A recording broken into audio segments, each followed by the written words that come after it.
আমি শুরুতেই মাসুদ কামাল ভাই আপনার কাছে জানতে চাই, একদম শুরু থেকে আমরা সরকারকে যেভাবে দেখছি, এত অল্প সময় নির্বাচনী প্রতিশ্রুতি বাস্তবায়নের দিকে মনে হয় সর্বোচ্চ গুরুত্ব দিচ্ছে। দুটা বিষয়, একটা, সরকার কি আসলে কোনো হানিমুন পিরিয়ড কাটাচ্ছে বলে আপনার কাছে মনে হয়, এবং এক মাসে এখন পর্যন্ত যতটুকু তারা করেছে তাতে আপনি মূল্যায়নের জায়গা থেকে ঠিক 10-এ কত দেবেন এভাবে না বলি, আপনার মূল্যায়নে কিরকম? হানিমুন পিরিয়ড বলতে কোনো পিরিয়ড নাই, কিছু নাই। এই কারণে এটা আসলে বলা হয় কেন জানেন, নতুন বিয়ে করছে তো নতুন বয়সে এই ফ্যামিলির সঙ্গে তার পরিচয় নাই, এই ফ্যামিলির লোকজনকে চেনে না, জানে না, সে হয়তো এমন কিছু আচরণ করলো যে আচরণটা হয়তো তারা অভ্যস্ত না, এই ফ্যামিলি তারা এটা ক্ষমা করে, ও তো এই ফ্যামিলির সঙ্গে অভ্যস্ত না, কাজে ওরা একটু ক্ষমা করা যায়, নতুন আসছে তো এটা এইভাবে এটাকে হানিমুন পিরিয়ড বলা হয়। কিন্তু হানিমুনের বিয়ের পরে হানিমুন থেকে ফিরে আসলো, মনে করেন 7 দিন 10 দিন হলো, নতুন বউ যায় যদি ঘরের মধ্যে আগুন ধরে দেয়, ওটাকে হানিমুন পিরিয়ড বলে আপনি কিন্তু ছাড় দিবেন না, না। আর আরেকটা জিনিস হলো কি, এদের হানিমুন পিরিয়ড বলতে কিছু নাই, এই কারণে এটা তো নতুন না, এটা মানে অ্যাফেয়ার ছিল।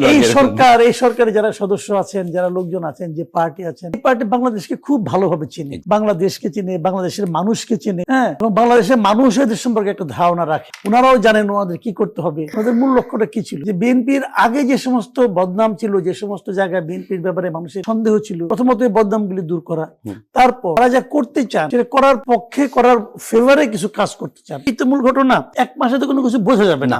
আপনি মনে করেন একটা বিশাল, এটা আপনার একটা মানে খুব ভালো গুরুত্বপূর্ণ একটা বৃক্ষরোপণ করবে, এক মাসে তো বৃক্ষ গজাবেই না, হয়তো বা গজালে 2 ইঞ্চি হবে, ওই 2 ইঞ্চি বৃক্ষর ওই অঙ্কুর দেখা আপনি কিছুই বুঝবেন না কোন গাছের কি অঙ্কুর। কিন্তু আমার ব্যাপারটা হলো কি, যে তাদের মধ্যে সেই মানে আপনার প্রক্রিয়াটা আমরা লক্ষ্য করছি কিনা, ওনারা কাজটা শুরু করেছেন কিনা। যেমন ধরেন আপনি ফ্যামিলি কার্ড বলি, ফ্যামিলি কার্ড কতগুলি দিতে হবে। শেখ হাসিনা তো এই ফ্যামিলি কার্ড নামে অন্য নামে 4 লাখ দিয়েছিল না, 4 কোটি, পরে 1 কোটি করেছিল, হ্যাঁ বাড়াইছিল, বাড়াইলো। তাহলে আর ওনারা দিয়েছেন কত বলতে 37,000 তো 37,000 সঙ্গে তো ওটা তো বিরাট ডিফারেন্স। এখন কি আমি এটার সঙ্গে এখনই কম্পেয়ার করা শুরু করবো?